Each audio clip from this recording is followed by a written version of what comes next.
नवी मुंबई मनपा आयुक्त तथा प्रशासक डॉक्टर कैलाश शिंदे ने नवी मुंबई मनपा के साल 2024-25 के संशोधित और साल 2025-26 के मूल बजट को मंजूरी दी। इस अवसर पर मुख्य लेखा एवं वित्त अधिकारी सत्यवान उबाले ने अतिरिक्त आयुक्त डॉक्टर राहुल गेठे, शहर अभियंता शिरीष अरदवाड़ और अन्य विभाग प्रमुखों की उपस्थिति में बजट की एक प्रति नगर निगम आयुक्त को प्रस्तुत की। इस समय कुल आय 5089.88 करोड़ तथा 3788.84 करोड़ व्यय का साल 2024-25 का संशोधित अनुमान प्रस्तुत किया गया।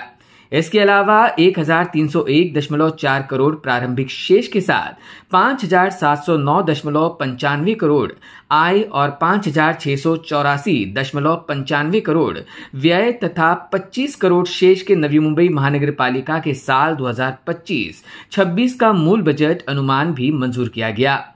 इस बजट में नवी मुंबई मनपा ने वित्तीय सुधार, विकास केंद्र, रोजगार सृजन, गुणवत्तापूर्ण शिक्षा, सुविधाजनक परिवहन, स्वास्थ्य व्यवस्था को मजबूत करना, सतत जल प्रबंधन, सुशासन, माझी वसुंधरा पर्यावरण, नियोजित शहर, आधारभूत सुविधाओं का विकास आदि पर विशेष ध्यान केंद्रित किया है।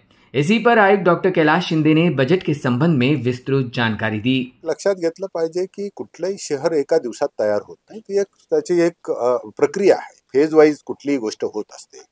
झपाट्याने होत असलेल्या नागरीकरणामुळे त्याच्यामुळे तिथे सुविधा तयार झाल्यानंतर तिथे पण उत्पन्न आपल्याला निश्चितपणे मिळेल। आज जर बघितलं असेल तर आपल्याला तिथले लोकसंख्या जी आहे आपण फक्त 35,000ची लोकसंख्या आपण तिथे 14 गावाचं क्षेत्र जवळजवळ 20 स्क्वेअर किलोमीटर क्षेत्र आहे।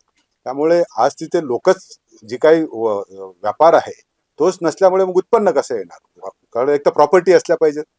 त्यामुळे ते आज आपल्याला त्याचं नियोजन करून आपल्याला त्याच्यामधून एक चांगले उत्पन्नाचं साधन निश्चितपणे होईल। सगळ्या बाजूने शहर विकसित होतं। सिडकोचा नैना प्रकल्प आहे, त्या बाजूने बदलापूर कुळगाव डेव्हलपमेंट MMRDA काम करते, ग्रोथ सेंटर तिकडून येते, मल्टी मॉडल कॉरिडॉरचं तिकडून येतोय।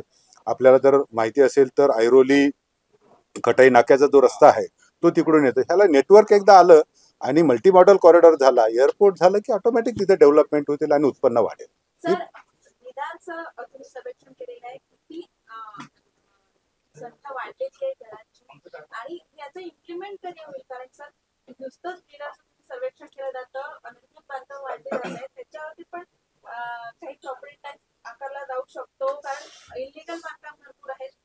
अतिक्रमणासंदर्भात बोलायचं झालं तर तुम्ही गावांमध्ये अतिक्रमणावर कारवाई करता, पण जसं म्हटलं ज्या बैठ्या चाळी आहेत माथाड्यांच्या घरांवरती तिथे तर सर्रास बांधकाम सुरू आहे, तिथे एकही कारवाई होताना आम्हाला दिसलेली नाही। लिडाचा जो उपयोग आहे तो इम्प्लिमेंट कधी करणार? आपण जे म्हटलं की लिडार सर्व्हेमध्ये मी माझ्या 2-3 वेळा मी आधी पण बोललो, एक जवळजवळ 48,000 प्रॉपर्टीमध्ये आपल्याला वापर बदल झालेला किंवा त्याच्यामधलं क्षेत्र वाढलेलं, असे 2 प्रकारचे आपल्याला बाबी निदर्शनास आल्यात। याच्या आपल्याला प्रत्येक प्रॉपर्टीचा सर्वे करावा लागतो। कारण मी तुम्हाला ज्यावेळेस प्रॉपर्टी टॅक्सचं बिल देणार तर किती क्षेत्र वाढलं, त्याला दंड किती लावायचा आहे, वापर बदलला, किती क्षेत्राचा वापर बदलला, त्यामुळे ह्या सगळ्या बाबी याच्यामध्ये होतील आणि त्यासाठी एक स्वतंत्र यंत्रणा याच्यामध्ये आपण नियुक्त केलेली आहे आणि पुढील एक आम्ही त्याला 3 महिन्याचा कालावधी दिला आहे। ह्या 3 महिन्याच्या कालावधीमध्ये ह्या सगळ्या प्रॉपर्टींचा ग्राउंड ट्रुथिंग करा आणि नेमकं आपल्याला मग त्याच्यातून त्याचे बिल रेज करून आपल्याला उत्पन्न वाढवता येतील। एक लक्षात घेतलं पाहिजे की ही शहराची गरज आहे। एखादी इमारत कोसळल्यानंतर तिथल्या नागरिकांना तात्पुरता निवारा देण्याचं काम आपल्याकडे येतं आणि मग तात्पुरता निवारा देण्यासाठी हे संक्रमण शिबिर आहे। हे काय परमनंट संक्रमण शिबिर नाही आपला जो प्रश्न आहे। दुसरा जो प्रश्न आहे की आपण भूखंड दिला का? भूखंडाच्या पेक्षा आम्ही तयार निवास जे आहेत त्या सदनिका तयार करून घेणार। त्यामुळे काय होतं की तिथे मला वेगळ्याने बांधकाम करायची गरज पडत नाही। आरोग्य, महिला, बालकल्याण, पर्यावरण, नागरी सुविधा आणि जीवन एक आनंदीदायी जीवनसाठीचं लिव्हेबल सिटी तयार करण्यासाठी जे काही प्रयत्न केले पाहिजे आणि एक विकास केंद्र म्हणून ह्या शहराकडे बघितलं पाहिजे, अशा अर्थाचं हे अर्थसंकल्प याचा साधन आहे। कोणतीही करवाढ नाहीये, येत्या काळात पालिका निवडणूक होऊ शकतात, अशा परिस्थितीत असा संकल्प तयार केला असं म्हणावं लागेल। मी आपल्याला सांगू इच्छितो की करवाढ केल्यामुळे वेगळा काही परिणाम साध्य होतील। आपण जे काम करायचं आहे, शिक्षण उच्च दर्जाचं द्यायचं आहे, दरवर्षी आपण शिक्षण देतो, त्याला चांगला दर्जा करायचा आहे, आरोग्य देतो, त्याच्यामध्ये दर्जा सुधारायचा, मला वाटत नाही की हे काही त्याच्या राजकीय त्याच्याशी निवडणुकाचा संबंध त्याच्याशी जोडता येईल. आणि दुसरा जो भाग आहे की करवाढ, मी आपल्याला आधी पण सांगितलं की जी मालमत्ता आहे ज्या कराच्या जाळ्याच्या बाहेर आहेत त्या जाळ्यामध्ये आणून त्याच्यामधून कर वसुली करणं हे प्रधान प्राधान्य आहे. मग नागरिकात सुद्धा दोन बाबी असतात की एक नागरिक म्हणतो की काही लोक आपल्याला करच भरत नाही, ज्यांच्याकडून भरतात त्यांच्याकडून फक्त कर वसुली वाढवली होते. त्यामुळे हे पहिल्यांदा आपण ज्या करबाह्य मालमत्ता आहेत त्यांच्यावर कर लावून आपण उत्पन्न वाढवतोय.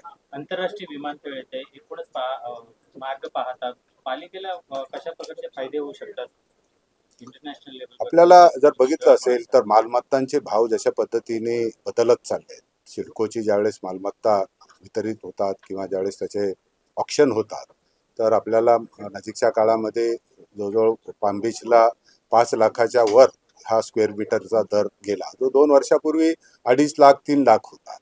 आणि मग पर्यायाने मागणी वाढते, त्याच्यामुळेच एवढ्या मोठ्या प्रमाणात जमीन विकली जाते, याच्या एवढी महागडी जमीन खरेदी केली जाते. त्यामुळे नवीन विकास केंद्र आपल्याकडे उद्योग येतील.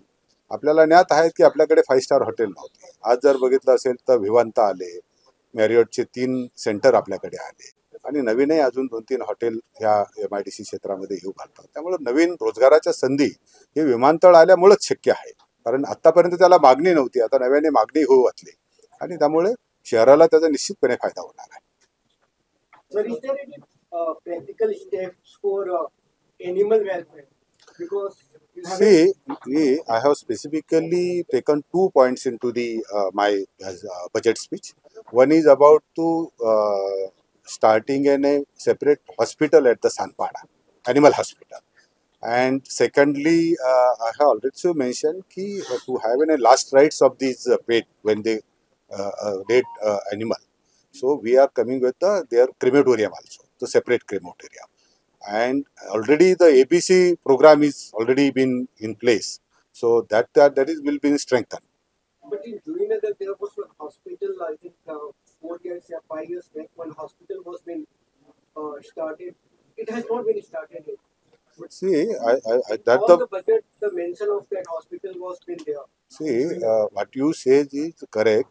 Building was constructed, but it was not made operational. When we studied it, there were some other features required into like a hospital. So interior work is already been started. Those what are the deficiencies in those buildings in the hospital, that has been identified. New work has been allotted. Now it is in the verge of completion. Within a couple of months that civil work will be completed and then it will be made operational for the public. तर 14 वर्षासाठी एवढी सुविधा दिली जाणार आहे, करोड रुपये खर्च केले, उत्पन्नाचं साधन काय असणार, तिथून कशा प्रकारे आव्हानं पण अधिक आहे. Bureau input EW network.